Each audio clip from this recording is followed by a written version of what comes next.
Menko Polhukam Mahfud MD blak-blakan soal bagaimana ia akhirnya bersedia dipinang oleh koalisi PDI Perjuangan, P3, Hanura, dan Perindo untuk mendampingi Capres Ganjar Pranowo sebagai cawapres di Pilpres 2024. Perbincangan bersama Mahfud MD kami hadirkan bersama rekan Anggita Mahlika dan juru kamera Agung Setia serta Ahmad Zainal berikut ini.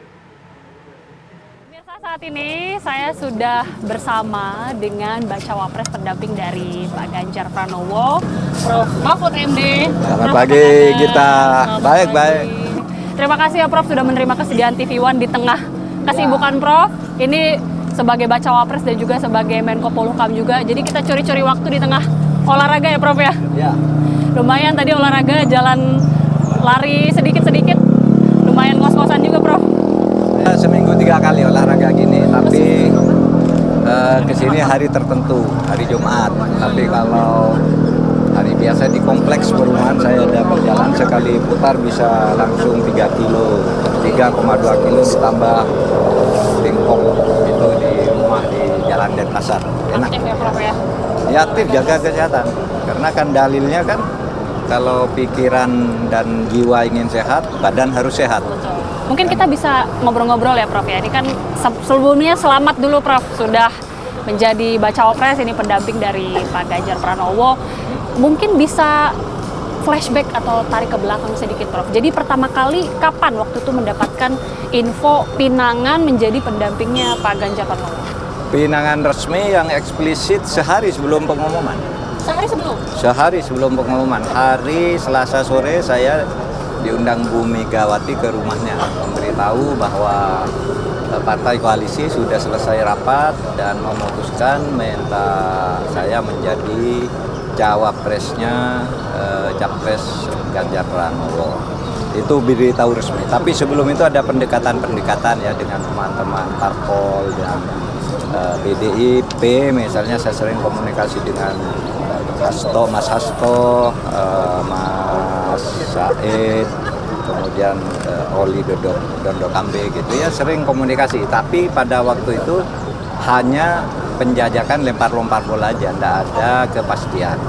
Mereka semua menyatakan nanti kepastian iya apa tidak terserah Ibu Megawati. Dan saya baru tahu kepastian dari Ibu Megawati itu tanggal 17 sore. Tanggal 17-nya, persis sebelumnya. Saya sedang di Surabaya, ditelepon bahwa saya harus ada di Jakarta karena besok pagi harus begini ada apa, Bu Mega mau ketemu gitu.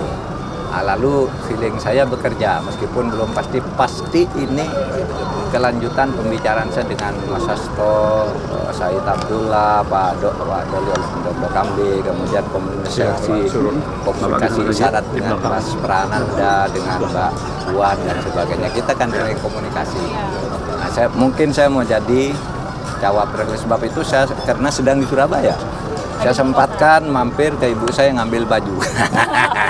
Katanya bajunya udah disimpan sekitar 4-5 tahun yang 5 tahun lalu. Iya. 5 tahun lalu. Jadi 5 tahun itu saya kan sudah diundang mau menjadi cawapresnya Pak ini yang sudah menghubungi saya bukan main-main, Pak Pratikno, Pak Teten, Pak siapa lagi itu Pramono Anung sudah memberitahu nanti Bapak itu yang sumber-sumber resmi, sehingga saya ketika diminta baju saya disuruh ke istana kan ngirim mau ngukur baju, saya bilang nggak usah ngukur, saya kirimi aja yang cocok ke saya, silakan nih ukurannya, tapi saya juga membuat sendiri sebagai yang mau saya pakai ketika mendaftar ke KPU karena beritahu harus menyiapkan baju putih. Karena enggak jadi waktu itu ya saya titip ke ibu di rumah di Madura sana, kemarin saya ambil saya pakai. Ini sekarang kan waktu itu pada saat menerima pinangan dari berbagai pihak tadi disebutkan oleh Prof juga ya, sempat mungkin gini nggak Prof, ada trauma atau mungkin ada kekhawatiran jangan-jangan bisa terulang seperti waktu 5 tahun yang lalu, tidak jadi lagi? Enggak trauma, enggak takut juga, dan saya menyadari risiko itu mungkin saja ada. Kan biasa di dalam politik ya, terjadi belokan mendadak. Dan peristiwa tahun 2019 itu pun tidak membuat saya menyesal secara mendalam. Saya anggap itu biasa, karena saya waktu itu diminta untuk jadi cawapres, tapi tidak jadi. Saya kan tidak rugi apa-apa. Lalu saya membayangkan para pemimpin kita itu sudah jadi malah diruntuhkan. Bung Karno misalnya, sudah presiden diturunkan. Sedangkan saya kan bukan siapa-siapa, hanya ditawarin, jadi tidak hilang apa-apa kan. Pak Harto 32 tahun berkuasa diruntuhkan. Gus Dur juga secara lebih halus. Jadi bagi saya biasa dalam politik. Dan saya ketika berbicara ini ya sebiasa aja, ini politik. Pasti ada risiko-risiko seperti itu. Sebab itu saya selalu rasional. Prof, ini kan berarti sudah menetapkan pilihan ya, sudah menetapkan pilihan mendampingi Pak Ganjar Pranowo sebagai bacawa pres Ganjar Pranowo. Optimis tentunya akan memenangkan Pilpres 2024. Jadi seberapa optimis Ganjar dan juga Mahfud untuk memenangkan Pilpres 2024? Karena kan kalau Pak Mahfud ini kan sebenarnya non-partai, non-partisan. Jadi kalkulasinya gimana, Prof? Gini, orang selalu berpikir bahwa seorang tokoh tuh hanya bisa muncul kalau punya partai politik dan punya uang. Modal saya rasionalitas dan integritas saja. Oleh sebab itu saya tidak menawarkan saya didukung oleh parpol ini, parpol itu. Saya punya uang segini, segitu, tidak ada. Saya sepeser pun tidak mengeluarkan uang sampai saat ini agar saya menjadi cawapres. Karena saya memang tidak melakukan pendekatan kepada siapapun. Saya justru biar dinilai punya integritas dan punya kualitas agar partai merasa butuh sendiri.